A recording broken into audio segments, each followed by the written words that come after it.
Oui, oui. Oui, on viendra sur la question du droit disciplinaire, mais c'est vrai que l'un des problèmes de l'effectivité des droits des détenus, c'est que en ce qui concerne la matière disciplinaire, je crois qu'on peut quand même le dire, il n'y a pas de deuxième degré de juridiction.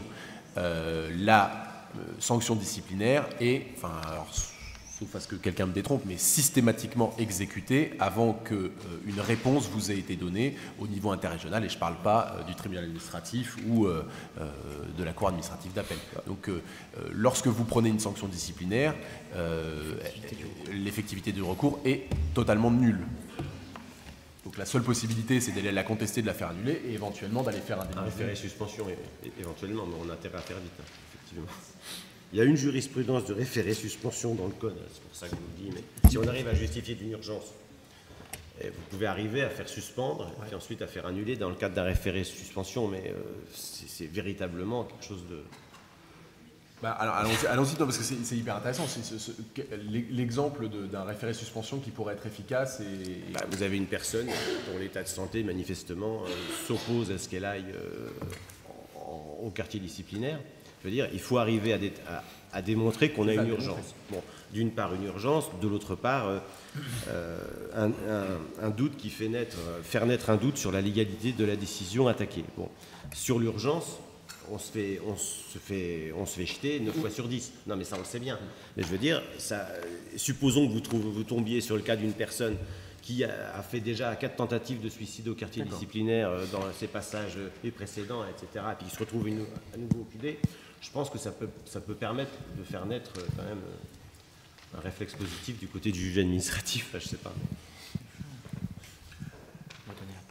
On va avancer sur les on avance juste pour balayer un tout petit peu la tribune des thèmes, et après on ouvre le débat avec la salle. Sur la question du contrat de travail et du déclassement mesures disciplinaires, un détenu m'a parlé d'une sorte de déclassement déguisé par le changement de cellule.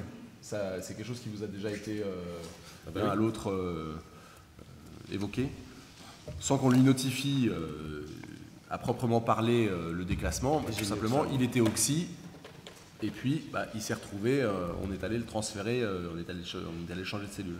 Et donc du coup, physiquement, il ne pouvait plus accéder à ces... En milieu fermé, il s'est retrouvé en milieu fermé. Il était dans un établissement pour peine. Il était dans une maison d'arrêt. Dans une maison d'arrêt. Okay. Je ne sais pas si c'est quelque chose qui vous a...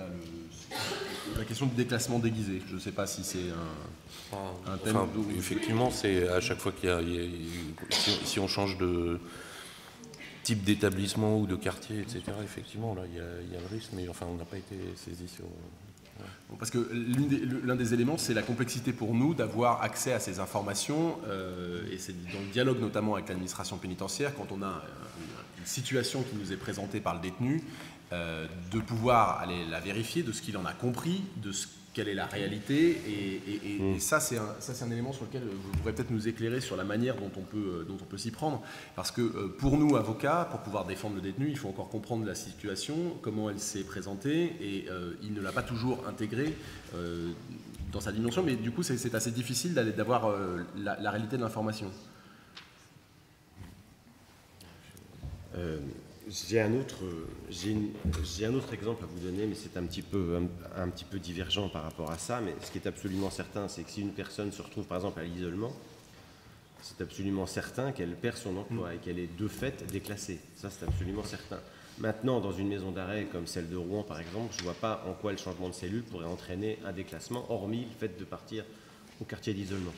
Moi, je n'ai pas le détail de la situation. Oui, tout à fait. Non, mais ça dépend peut-être aussi de la configuration de la maison d'arrêt. Mais j'ai un autre exemple de l'utilisation du déclassement comme une sanction disciplinaire. J'ai vu 3 personnes dans un établissement pour peine près de chez moi qui ont fait l'objet d'un rapport d'incident. C'est-à-dire le rapport d'incident, c'est le rapport qui amorce la procédure disciplinaire, à l'issue de laquelle vous passez ou pas dans le quartier devant la commission disciplinaire. Eh bien, ces personnes-là travaillaient, et donc, ils ont été convoqués à un débat, non pas devant la commission disciplinaire, mais en vue d'un déclassement. Et donc, ils ont été déclassés parce qu'ils n'avaient pas d'avocat, enfin bref, ils ont été tous les 3 déclassés. L'incident a été classé sans suite par la suite. Et donc ils se sont retrouvés de fait avec un déclassement considéré comme une sanction sans véritablement en être une. Alors la décision ne donnait pas les délais de recours, etc. Donc on va pouvoir faire quelque chose. Mais je veux dire, c'est véritablement un détournement de la procédure de déclassement et de la procédure disciplinaire.